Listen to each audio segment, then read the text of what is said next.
everyone, but all the proceeds go to the Philadelphia Rath Yatra. So pick up some nice things for you. It's very nice clothing. Anybody who wants to donate to the yard sale, please see Mother Shobaradhe and Mother Gira about it. Some people are just bringing stuff, and some of the stuff we can't take. So we want it to work very nicely, but there's certain things that we'll take and that we'll sell. Dominic, we'll take cash. Cash, yes, cash is always welcome.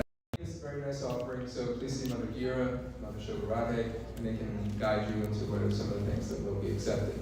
So please stop by and support the Philadelphia Rath Yatra. So today, we're very fortunate to have with us His Grace Nutama Prabhu, our guest for this evening. Nutama Prabhu, many of you know, is our governing body commissioner for the Philadelphia area. He serves, with the governing body commissioner, he oversees several temples. From the Northeast region, all the way down south into the Midwest, just like Philadelphia, there's other temples. He kind of oversees and makes sure everything is moving according to Srila Prabhupada's desire.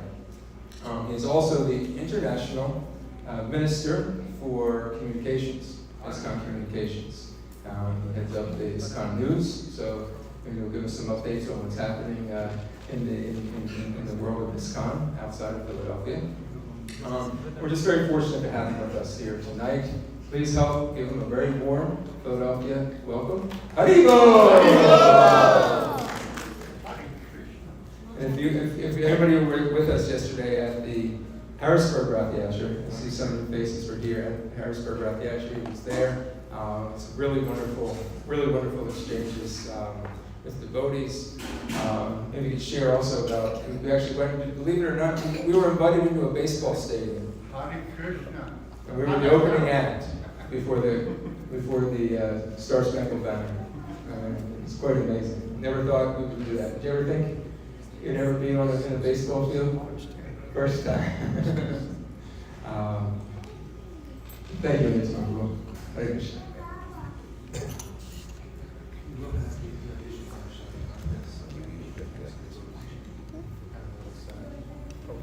I think it's because of Ryan. Yes. I think it's because of Ryan that somehow Krishna said we have to link officially baseball and kirtan, just in case anybody ever tells you, when you swing the baseball, you say, look, these people facilitate the chanting of the Maha Mantra. This is a bona fide sport. It's the only bona fide one we know so far. We should be chanting in the opening sessions. Hopefully before people like this one gets too old, there'll be Hare Krishna and Kirtans at part of the Super Bowl entertainment. Then we'll know we've arrived, you know. So anyway, yesterday was nice. Yeah, it was the Rath Yatra, those of you who've been, it circles a professional baseball stadium. So they like the devotees, so they ask the devotees to come and do kirtan ahead of time. So Vishnu Vidapur will let an ecstatic kirtan around the baseball field. And, as far as I know, it was the first, so it's good. That's nice. Also, just quick, since Drona mentioned it, put a little plug. Those of you that are aware or not aware, you can go to iskconnews.org or news.iskcon.org, get more information about what's happening all around the world of Iskcon. So if you're not aware of that news site, please take advantage of it. And we're always looking for writers. If you like to write at all, any kind of journalistic reporting, you may think, well, I'm not so experienced, or I'm young, or I'm old, or whatever. It doesn't matter. We need people that want to help us write stories.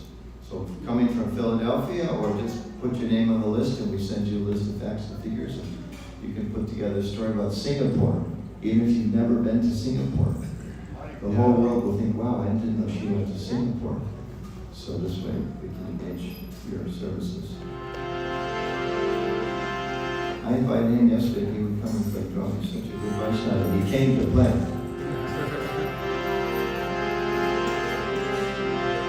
Jaya Radha Madhava Kunja Bihari Jaya Radha Madhava Kunja Bihari Jaya Radha Madhava Kunja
Vishnupadaya Krishna Vishnapadaya Srimati Bhakti Vedanta Swami Nityanandi.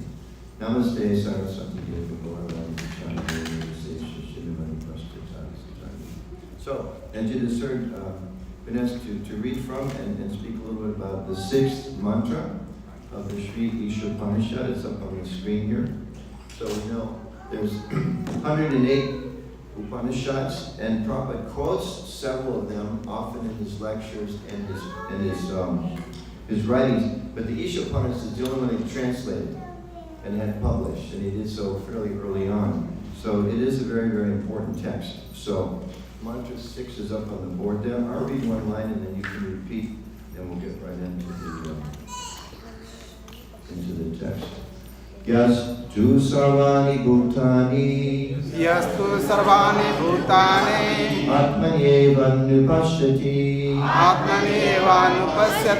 sarvabhutasya chatmanam tato na vijugupsate Yastu sarvani bhutani atmanyevanupashyati sarvabhuteshu chatmanam tato na vijugupsate. Go to the translation. He who systematically sees everything in relation to the Supreme Lord, who sees all living entities as his parts and parcels, and who sees the Supreme Lord within everything, never hates anything or any being.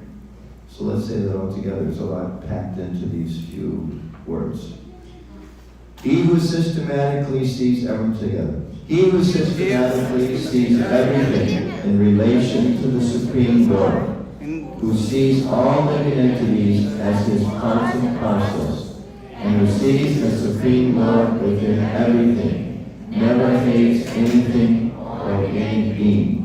So just to kind of divide that up. One who sees everything in relation to the Lord. One. Who sees every living being as his part and parcel. Two. Who sees the Lord within everything. Three. The result of that, they don't hate anything or any living being, any other being. And we live in a world very full of hate. It's amazing how hate just seems to be increasing more and more day by day. He says the appearance of very important text. I'm not going to read the whole purport, so whoever's controlling the screen, follow closely, but I'm going to read most of it. Purport by His Divine Grace Srila Prabhupada. This is a description of the Mahabhagavat, the great personality, who sees everything in relation to the Supreme Personality Godhead. The Supreme Lord's presence is realized in 3 stages. The Kanishta Adhikari is in the lowest stage of realization. He goes to a place of worship, such as a temple, church, or mosque, according to his religious faith, and worships there according to scriptural injunctions. Devotees in this stage, it's interesting little things you know every time you read Prabhupada's books. He just said a church, a mosque, or a temple. And the very next verse he said devotees.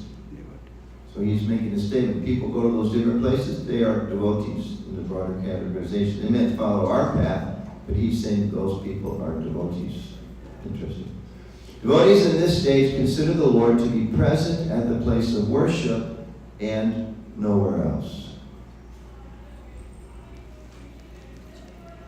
They cannot ascertain who is in what position in devotional service, nor can they tell who has realized the Supreme Lord. Such devotees follow the routine formulas and sometimes quarrel among themselves, considering one type of devotion better than another. These Kanishta Adhikaris are actually materialistic devotees who are simply trying to transcend the material boundary to reach the spiritual plane. So we're fortunate we never quarrel with one another, so we realize we're above that platform already. So we'll read further. Those who have attained the second stage of realization are called Madhyama Adhikaris. These devotees observe the distinctions between 4 categories of beings. 1, the Supreme Lord; 2, the devotees of the Lord; 3, the innocent who have no knowledge of the Lord; and 4, the atheist who have no faith in the Lord and hate those in devotional service. The Madhyama Adhikari behaves differently toward these 4 classes of person. He adores the Lord, considering him the object of love. He makes friends with those who are in devotional service. He tries to awaken the dormant love of God in the hearts of the innocent. And he avoids the atheists who derive the very name of the Lord. Above the Madhyama Adhikari is the Uttama Adhikari, who sees everything in relation to the Supreme Lord. Such a devotee does not discriminate between an atheist and a theist, but he sees everyone as part and parcel of God. He knows that there is no essential difference between a vastly learned Brahmana and a dog in the street, because both of them are part and parcel of the Lord, although they are encaged in different bodies on account of the different qualities of their activities in their previous lives. He sees that the Brahmana particle of the Supreme Lord has not misused his little independence given him by the Lord, and that the dog particle has misused his independence and is therefore being punished by the laws of nature by being encaged in the form of a dog. Not considering the respective actions of the Brahmana and the dog, the Uttama Adhikari tries to do good to both. Read that sentence one more time. Because sometimes we may think, okay, yeah, I understand this. So the highly placed person, they're more pious, and the dog is being punished, and therefore I should treat the dog unkindly because he's being punished. But the very next verse, Prabhupada says the opposite of that. He says, not considering the respective actions of the Brahmana and the dog, they got them wherever they are, the Uttama Adhikari tries to do good to both. Everybody say that together. Tries to do good to both. Tries to do. So we should all try to do good to both. Such a learned devotee is not misled by material bodies, but is attracted by the spiritual spark within them. Those who imitate an Uttama Adhikari by flaunting a sense of oneness or fellowship, but who behave on the bodily platform, are actually false philanthropists. The conception of universal brotherhood must be learned from an Uttama Adhikari, and not from a foolish person who does not properly understand the individual soul or the Supreme Lord's supersoul expansion who dwells within. And here is about a page and a half to go. I'm going to skip a little bit ahead. One should not see things as he does with the naked eye, but one should follow the previous acharyas. Due to material defects, you can just listen, maybe don't follow the screen if it's not there. Due to material defects, the naked eye cannot see anything properly. One cannot see properly unless one has learned from a superior source, and the highest source is the Vedic wisdom, which is spoken by the Lord himself. Okay, so we'll end there. Jai Shri Prabhupada Ki Jai. Here we put the verse up one more time, and then just leave it up, and then I'll read one more time the translation of the verse. He who systematically sees everything in relation to the Supreme Lord, who sees all living entities as his parts and parcels, and who sees the Supreme Lord within everything, never hates anything or any being. Jai Shri Prabhupada Ki Jai. So, beautiful verse, beautiful book. And remember, when I was in New Devotee, this was the book that the New Devotees studied. We had regular temple classes, and then every day we had Isha Upanishad class. It was such a foundation. Remember those at that time? Yeah, very, very important foundational text. So it's a great idea that we study it together. So just a few thoughts about this.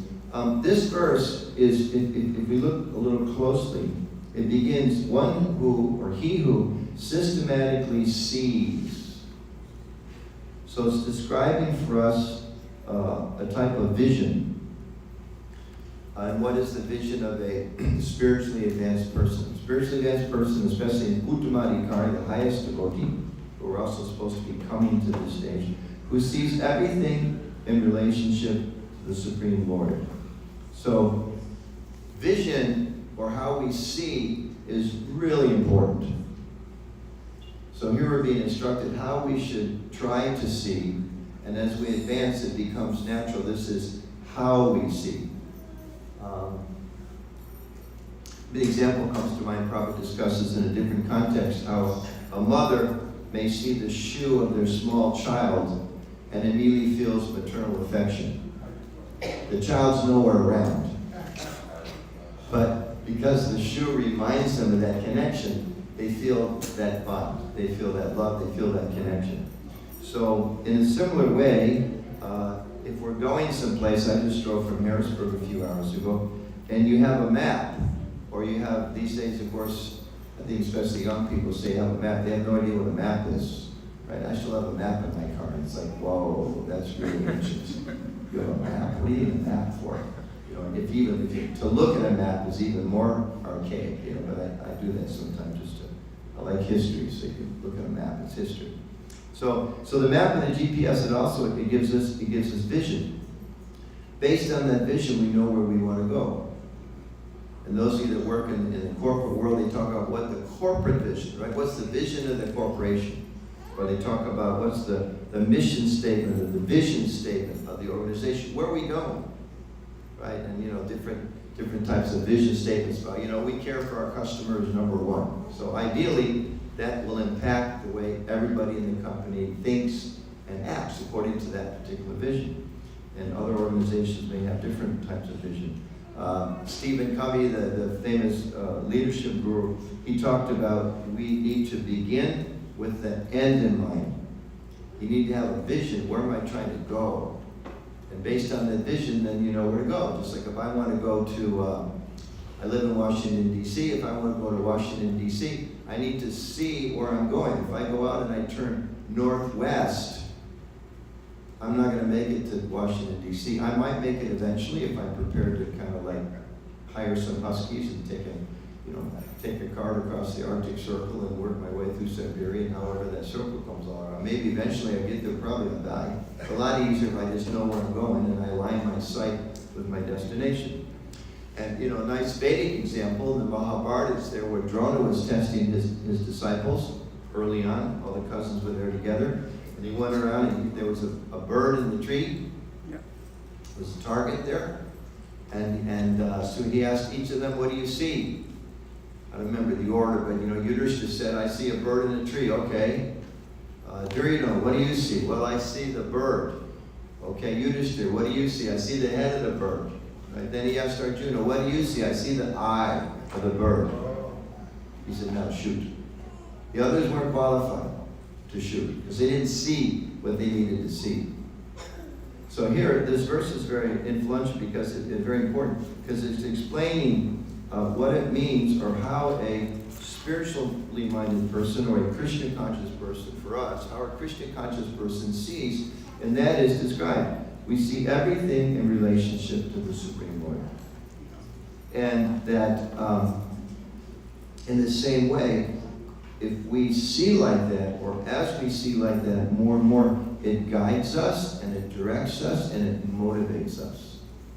And part of the difficulty is we come here as a community, and we hear these things, and we think about it, we meditate like that, and then you walk out the door, and swish, the whole material conception of life comes over you, right? Sometimes you walk out, you get in your car, you're feeling really blissful. Oh, we're all connected to Krishna. Krishna loves everybody. The material world is just a place for us to learn how to get back to Him. And you walk out in the corner, and you actually pull a foot or two far into the sidewalk, and the guy walks by and curses you with all kinds of words you haven't heard for the last 3 hours because you've been in the temple, and immediately mind goes, yeah, you jerk, what are you calling me that way? Right? Yeah. Is it? It happens. Oh my goodness. It happens. So our vision gets changed, isn't it? Our vision gets influenced. And we see in a very drastic way. You know, this is described as the age of Kali, and I think Kali's kind of on overdrive in the last decade or so. You see just what's going on around us, and maybe in the office or school, wherever you are. You know, maybe you have some friends who get their source of information, or they see through the filter of, say, Fox News. Okay? Then you have other friends that get their information or they see through MSNBC or some other. You put those two people in the same room together, watch the sparks fly. Isn't it? Why? Because they have very different visions. And sometimes, there'll be some event and the vision of what happened. I know I do some things in Washington, D.C., working on like some religious freedom issues, and some things I've seen that are really painful to see. Sometimes go to events and they're talking about, it could be in the world, but just an example, because these are the ones I go to more often. They talk about some event where there's some conflict, say in India, between Hindus and Muslims, and sometimes Sikhs. So I've seen this, and it's like your heart wants to break. They'll talk about some incident, it's like there's so many terrible incidents happen here, but there, just an example. There's some violent incident, and a bunch of homes are burned down, and a few people are killed. It's terrible. It's terrible. So the Hindu person will come and testify in front of Congress, and they'll say, on this day, whatever, July 7th, such and such, 22 Hindus. Can I have it in a cup and not the plastic? I'm on something called the Iskcon Environmental Initiative. We don't like single-use plastic. Although the devotion which he brought this is very much appreciated. More and more, we're trying to get us in Iskcon to walk our talk. So just like, we love Lord Jagannath, then we have to understand Bhumi is the energy of the Lord, and like that. So we should more and more try to be. Although I failed to bring in my own personal water cup, so that's my mistake too. Anyway, we have to work that way. So this example, the spokesperson for the Hindu organization will say, on this day, 17 Hindu homes were burned to the ground, 22 people were killed, and this and this and this. Same incident. The Muslim person will say, 37 Muslims were killed, 22 Muslim homes were built, blah, blah, blah. The Sikh person will say, this number of Sikhs were killed, this number of Sikh houses. And I just sit to think can we talk about we? We have to talk about how many of my people were hurt, and then you talk about how many of your people were hurt, and he talks about how many things. Now you have to see, so I don't look like a total hypocrite. You have to take it over there and pour the water into the cup. Outside where nobody sees what you're doing. Okay, so the idea being, according to our sight, these are my people, those are somebody else, right? And therefore I'm concerned about my people, or my race, or my country, or my species, or my gender, or my religion. That's a materialistic perspective, because ultimately it's based on what? Based on the body. Based on the body. I've got this color skin, I've got this type of, this is my primary language. Some parts of the world, people quarrel over what language they speak. They form tribes over what kind of language they speak. So, this is what he went out back, he used the hand pump, filled us with pure water from the spring.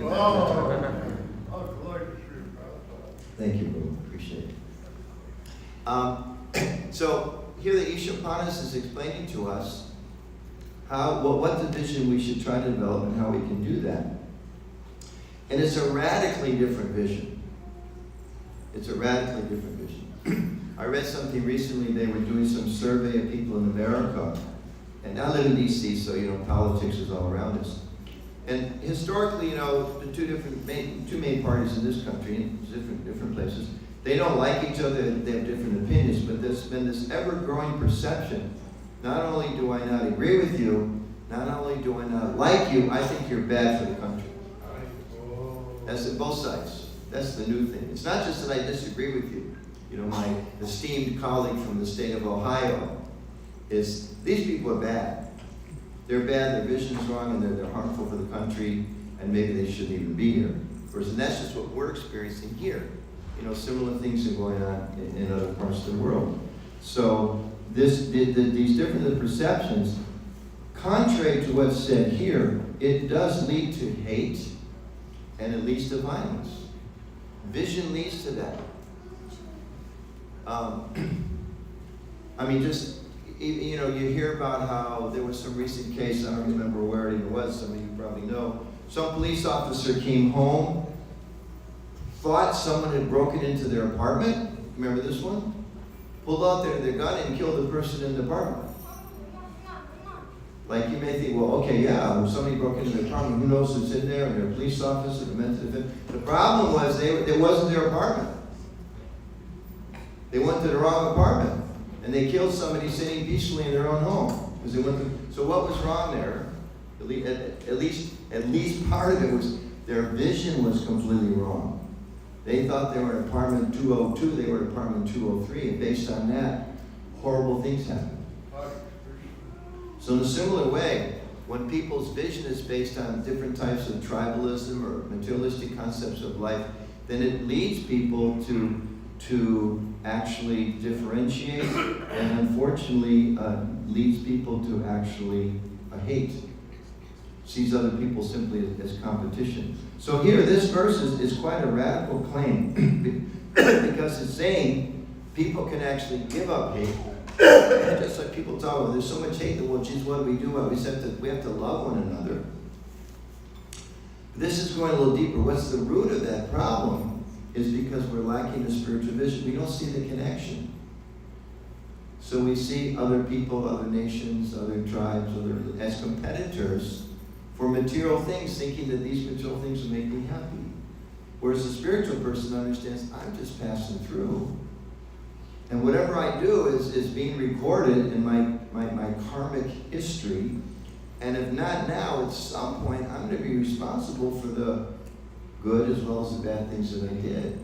So thinking like that, we completely change. You know, it's even like children. Some of you have a couple kids, and you know. So if mommy's in the room and somebody does something wrong, and the other child maybe chastises their brother or their sister, the way they do that may be completely different when mommy's not around, isn't it? Because according to their sight, mommy's not here, so I can say, hey, don't do that, and not be nice to my brother or sister. But if mommy's in the room, I have to be a perfect little angel. So, material example of if we see the similarities, and ultimately if we see the Christians there, our behavior changes.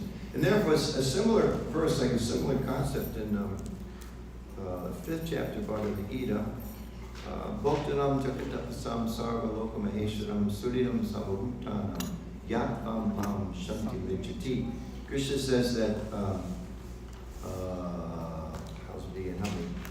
Right there. A person in full consciousness of me, knowing me to be ultimate beneficiary of all sacrifices and austerities, the supreme Lord of all planets and demigods, and the benefactor and well-wisher of all living entities, attains peace, same term, same concept, free from hate, attains peace from the pangs of material miseries.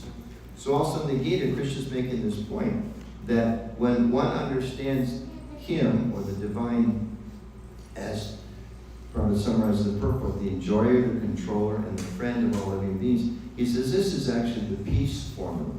And in the first verse of his purport here, he says the same thing, that the great personality sees everything in relationship to the supreme personality of Godhead. So this is the essence of this verse. It's giving us some insight how we can develop that type of vision and how we need to do it, and how when we do it, it actually contributes to solving the root cause of so many problems in the world these days. So like sometimes you watch the news and you see people so much tension and hatred, you kind of wonder, how are they ever going to resolve this? How are they ever going to resolve it? They can't if the foundation is wrong. And the foundation in this sense means that their vision is wrong. So we want to help make sure within ourselves we cultivate the right vision, and we try to share it with others. Elsewhere in the Gita, the same chapter, Krishna says, similar idea, he says, the humble sage, by virtue of true knowledge, sees equally, probably references in this purport, the dog eater, the elephant, higher class, lower class, the person, the humble sage. Now I was thinking about that verse, just getting prepared for this. It's interesting, Krishna says, the humble sage sees equally. He doesn't just say the sage. He says the humble sage. And I was thinking about it. Why the humble sage? Because sees differently, or sees equally. Again, this idea of he or she sees. So, They can see equally in part because of their humility. And of course, also in the Gita describes that humility is the first quality of knowledge. That why do we need to be humble to see equally? You know, we may think, well, I'm a knowledgeable person. I'm not so humble. I mean, none of us are so humble, but I'm not so humble. But I can see equally. Though Krishna says, if you're not humble, you can't. I was thinking, why is that? Why is it a humble? You have to be humble to see equally. They seem to be not so connected. And then at least a couple thoughts on this. One is, the opposite of humility is pride, isn't it? Yep. If I'm proud, like say that the pauper is proud of his pennies, right? If I'm proud of my social status, or my education, or some bodily beauty, or my money, or my house, or my family, or whatever, if I'm proud, I don't want to see people equally. I worked hard for this position. How am I going to see this guy equally? He's only an assistant to the assistant to the assistant to the assistant to the manager. I'm the assistant to the assistant to the assistant of the manager. I'm not going to see equally. Look at me. Look at my status, isn't it? Why should I see equally? My car, I'm paying $452 a month. I happen to know that car is only $416 a month. Well, I don't want to see equally because my pride prevents me from seeing equally. And sometimes pride, even worse than that, we've all seen this, and we've probably done it a few times. It leads us to push the other person down. Isn't it? They talk about office politics, right? It's not just that it's fair competition among partners in an office environment. Oftentimes it's unfair competition, and like what's that game? King of the Hill, right? It's not just that you want to get to the top of the hill. You got to pull everybody else down on the way because you don't want them to get there first. So this pride, it blocks this vision of equality. And then I was thinking even more dangerous is another quality that we need to cleanse from our heart, according to the Bhakti Acharyas and other yoga systems as well, and other religious traditions as well, is lust, which the Gita says is the enemy of the soul. So pride means I don't want you to come up and I want to push you down. Lust is worse. You're an object of my enjoyment or my exploitation. So it's not just I see you as a competitor, I see you as an object. And that's when life gets really hellish. If we see other people, other living beings as objects. And to a certain extent, I can say to this audience, got to be careful how we present these things to other people. Even dietary choices. What are the animals? Are they meant for my exploitation, or are they other parts and parcels of the Lord who I should respect and try to think? But I mean, that's what my guru is telling me to do.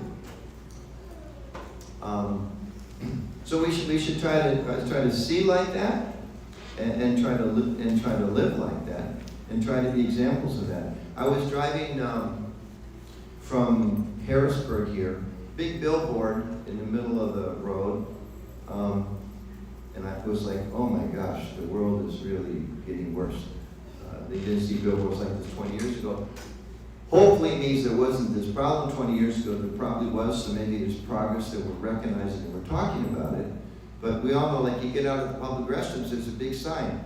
If you're being kidnapped, if someone's holding your passport, if someone's exploiting you sexually or physically or as a worker, call this number. And there was this billboard in the highway, and it said, it had like a big arrow, like right to the center of Pennsylvania. It said, human trafficking is happening here. Like here, like wherever you are on the road. Like, hey guys, don't think it's over there or it's over there. It's here. So what is that? That means lust is so powerful that people are kidnapping others and exploiting them, hiding their passports, doing this and this for their economic or physical or sexual gratification or something. So where's the equal vision there? There's no equal vision. You are an object of my exploitation. And we know in history, human society is very, very vulnerable to these things. So, and then people say they want peace. We want peace in the world. How can you have peace in the world if you're thinking that other beings different races or different genders or different religions or different nationalities are just there for us to exploit. Divide and conquer and all those. How can there be any kind of peacefulness? The only peace in that sense would be if I win and everybody's under me. Yeah. Right?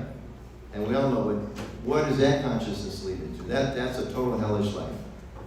You know, you put us all in a room and you say, you know, whoever gets their first wins, and it's just horrible. So, Ishopanishad is a beautiful text, and we can see why Prabhupada prioritized translating this, to give us a different option, and to see how, to awaken this spiritual vision, to awaken a sight, an actual realization. I'm connected to the Lord, and the same way I'm connected to the Lord, you're all connected to the Lord, and therefore I'm connected to you. Prabhupada gives this beautiful example. It's very simple, but it's so profound. If we all stand around a body of water, and we all throw a pebble in different places in the lake, the waves that come out of it are naturally going to clash, because we have different central points. But kind of miraculously, if Dronacharya takes a 10-pound boulder, and what's your name again? I forget. Mukund? Yeah. And Mukund takes a 25-pound stone, and somebody else throws a little tiny pebble. If they all go in the same center, then they cooperate, even though they may be bigger and come at different, because the center point is the same.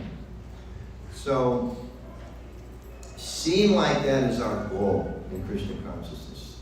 A lot of people ask, well, what's your goal? Well, I want to be, there was a nice story, and Prabhupada went to Japan. He was negotiating with Dai Nippon Publishing House, and long story short, he met, all the different levels of hierarchy in the organization, and then the big guys left, this junior member, and Prabhupada continued the conversation. He was kind of speaking to him, trying to inject a little Krishna consciousness. So we asked him, what's your goal? This young Japanese executive. And they'd all left their business cards at the table next with him. He put them all together, and then Prabhupada asked him, what's your goal? He took the bottom card, which was his, and he put it on top. That's my goal. Sometimes in life, we're going to be in the bottom. Sometimes in life, your boss is going to tell you, wow, you're fantastic. We're going to give you a raise. And other times in life, you walk into the office and there's a little pink or yellow or whatever slip you got, and the security guard standing there with a big box saying, thanks for your 32 years of service. Here's your box. Don't take any computer disks or else you could go to jail. And I'm happy to escort to the parking lot. And by the way, I need your key. Right? Wow, where did that come from? See? Sometimes you go to the doctor and the doctor says, wow, you are fantastically healthy, wonderful, congratulations, you lost 5 pounds, you did this, you did that. Other times you go, the doctor says, we're going to have to run a few more tests. Right? Sometimes you get a letter in the box from the federal government. These ones are rare. They might say, from the IRS. We made a mistake. There's a check coming for $5,000. Be in the mail tomorrow. Okay? The more common letter from the IRS is, you made a mistake. Please send us a check for $5,000 within the next 10 days, or else we'll have to call you. So this is the nature of the material world. And most people are just thinking, I want to get my wave, I want to be at the top of the wave. And I hope the wave doesn't go down again.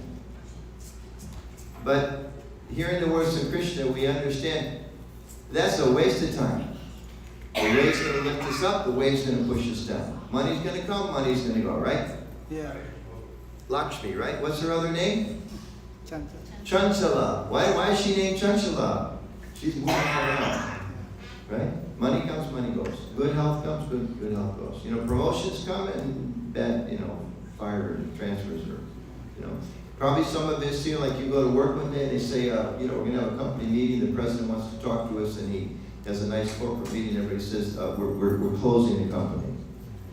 So, today's your last paycheck, and we love you guys, you're all great, but we went bankrupt, and sorry you didn't see it, right? Stuff like that happens. So, we have to, negotiate our way through the ups and downs in life. That's natural. We don't stop interacting with the world around us, but we understand our vision is we can't stop all of that up and down stuff. So what we really want to develop is a spiritual vision. We want to develop a vision of seeing like that, seeing that I'm connected to Krishna, I'm a divine spark, Krishna is the supreme spark. Everyone else is connected to Krishna. They're not my friends, they're not my enemies, they're fellow devotees. They're fellow spiritualists. And how can I awaken that more and more? How can I go deeper? And therefore, Bhakti, Krishna consciousness, this temple, is really about, we come here together on Sundays or other days and we get inspired in each other's association. And then the whole rest of the week we should be continuing to do what we need to do to try to make some spiritual progress. We want to get past this neophyte stage Prabhupada talks about. You come to the temple or people go to the mosque and the church and you just come there on Sunday and you say, you know, dear God, thanks for all the nice things you gave me and we have nice kirtan, it's fun. And then we just go home like everybody else goes home. We kind of come here to get reinvigorated what the vision is supposed to be and to be kind of surcharged what I'm going to do during the week to continue my spiritual progress, to continue my spiritual, my practice, to get beyond just the beginning stages that Prabhupada's talking about here. And Prabhupada encourages the innocent, if they don't have spiritual knowledge, try to help them, and then avoiding, not in a negative way, but just because we understand the impact of association, avoiding people that are atheistic or specifically against Krishna. Not agnostics, I don't really know, I'm not sure, that's like in the innocent class. But there are people that are totally opposed to God, they don't like the whole idea of God. If you try to talk to them, they'll try to discourage you in your devotion. So those kind of people that we should avoid. So in summary, then we'll have a few minutes for some questions. We're encouraged here, we should strive to cultivate this vision. I'll read the verse one more time. He who systematically sees everything in relation to the Supreme Lord, who sees all living entities as his parts and parcels, and who sees the Supreme Lord within everything, never hates anything or any being. So we want to develop that vision and give up that hatred, that enmity. And if we're feeling sometimes, as we all do, hatred and enmity, we should see, well, this is my problem. I've got to change my vision. I've got to change my vision. So we want to do that, and then this understanding that we achieve that state by the purification of our consciousness, and Bhakti is all about that. The 9 processes of Bhakti: hearing, chanting, associating with devotees, taking prasadam, having darshan of the deities, celebrating festivals, all these different things that Prabhupada kind of brought into the culture of Iskcon. As participants in Iskcon, they all have a purpose. They all have a purpose to help us make progress. So to try to see like that, to purify ourselves so we can awaken that vision, and then to try to act according to that inside the temple and out. So when we walk out the door, we're not just Kanishta Adhikar activities in the way we are in day-to-day life. And that really gives us kind of something exciting to shoot for. And the only other thing to keep in mind, Prabhupada writes in the Bhagavad-Gita that success is guaranteed for the rigid practitioner. And with less emphasis on the word rigid, success is guaranteed by Krishna's mercy. If we endeavor, Krishna helps us. And Prabhupada said sometimes if we take one step towards Krishna, he takes 10 steps towards us. And I'll end with one of my very, very favorite quotes from Prabhupada. I probably recited this before when I was here on one lecture. I heard Prabhupada say it in tape. He said, if you just chant Hare Krishna sincerely, everything will come. It was such a simple process. Just by chanting Krishna's names, our mind becomes purified, our hearts become purified, our behavior gradually changes, our relationships change, we feel envy of others go down, all these things just gradually purifies the whole thing. If you just chant Hare Krishna sincerely. Then he paused. For guys like me who were thinking, well, there's no chance for me then, because I don't chant sincerely. Prabhupada said, if you just chant sincerely, everything will come. Then he paused, and he said, what sincerely? If you just chant Hare Krishna, then sincerity will come. So that's the mercy of Lord Chaitanya, this exalted high platform of spiritual awareness and vision and action, but he's making available to all of us, every one of us. Doesn't matter what our educational level is, our income is, our what place we're from, our gender, our age. None of that matters. The door to pure bhakti is open to everybody by Krishna's grace. Okay, so Mukund is ready to run around the room with the microphone. If anybody has any questions or comments or anything you'd like to share that maybe made particular sense to you or you want to emphasize or like that.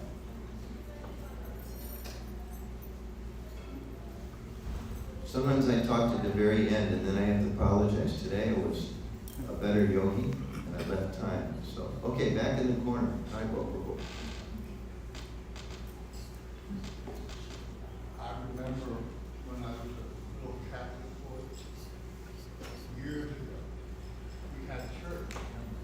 I think the mics got switched off. So years ago as a Catholic child in church. We went to Mass. Nobody was in the yard playing. They all went These to are like Mass. unidimensional microphones there. You know what I mean? They all went to Mass. They all went to, yeah, They which went is their out to worship church service. playing. Step one. Yeah. So as a young person in a Catholic family, everybody went together to church. Yeah, to awaken that vision, to be reminded of God's position and what we should try to do. Yeah. We should make that our culture in our own families as best we can.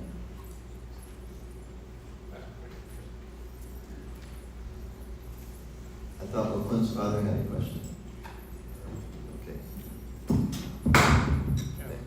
It's working. Any questions? John? So this seems to be a topic that I think many people will struggle with. This idea of hate. People have done things wrong to us, or we see so much violence even just in the news. We see gun violence going up dramatically. Just innocent people just walking down the street getting shot. And there's a sense of a need for justice from that. There's a wrongdoing. There seems to be some, an innocent party, an aggressor. So how do we tie into this idea of justice with this concept of, not falling into this, concept of hating, or because you want to bring it to a point where there is an element of justice, but at the same time you want to be compassionate, forgiving, understanding, but knowing the other person isn't reformed, there has to be an element of justice. So how do we tie the two together? Well, one, I think it depends a lot, Mike's way up. It depends a lot about who we are and what our social status is. We have members of our community here that are judges. And I know in Baltimore we have members of our community who are police officers. We've had members of our community who are school principals. So that's kind of like a chapter role, all of those. Even, the principal's a teacher, but the concept of justice in that social position is a little different.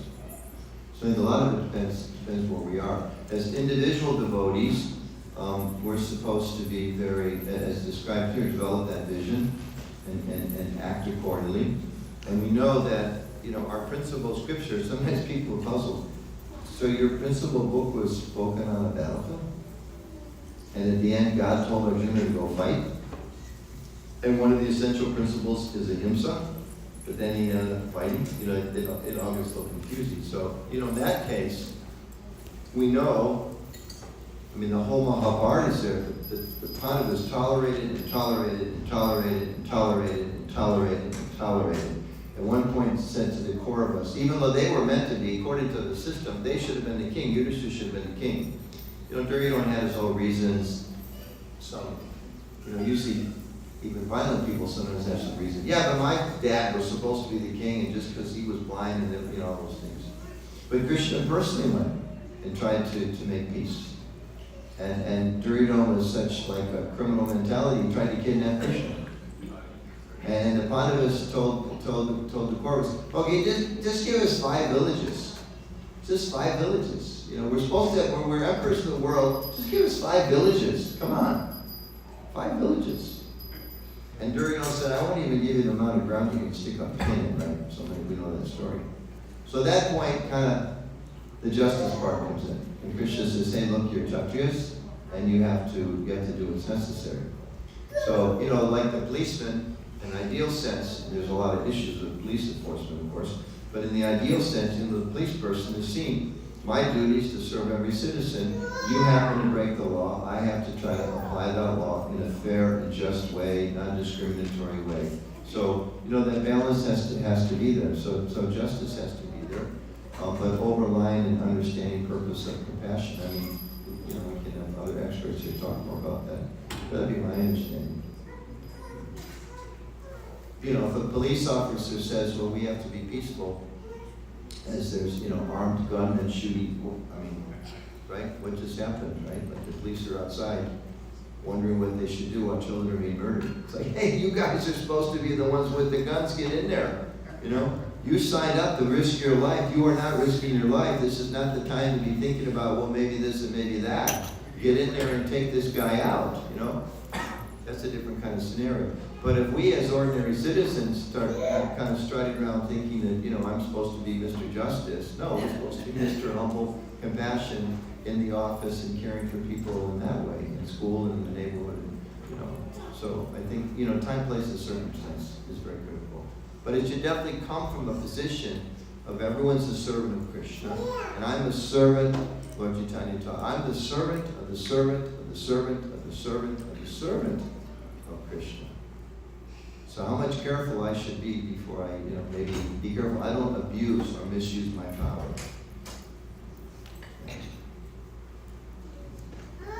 We have a couple more minutes. Any questions or comments from the ladies' side of the room? I have this issue of mission is the part of Okay, sorry ladies, we're not bold enough. Prabhupada said that you should, when it comes to eating you should be bold. Something else. What is it? Eating and definitely asking questions in the Sunday Feast lecture. You should be bold. So next time, okay, don't miss your chance. Yes, Prabhu. If you have to angle these mics at this point. This issue of Upanishad, the one you are explaining this, is this part of the Upanishad? Yes, it's one of the 108 Upanishads. Yeah. And interestingly, it's the one that Prabhupada personally translated. He refers to other ones, but that's the one that he personally translated when he published. Okay? Okay, here comes the mic. Mukun's on his way over there, ladies. Somebody, okay. Oh, Prabhu, on the wrong side of the room. I was so hopeful. Okay, go ahead. Hare Krishna, Prabhuji. Thank you very much for the wonderful class. I have a quick question. You spoke about that bottle. About? The bottle, the single-use plastic bottle. Yeah. So can you tell more about how we are connecting with Krishna consciousness and how is it connecting to us? Can you tell more about that particular bottle that you spoke about? How is it connected to... How's it connected? How's it not connected? Yeah. Okay. Iskconenvironment.org. Please go to that site. Iskconenvironment.org. You see there's a global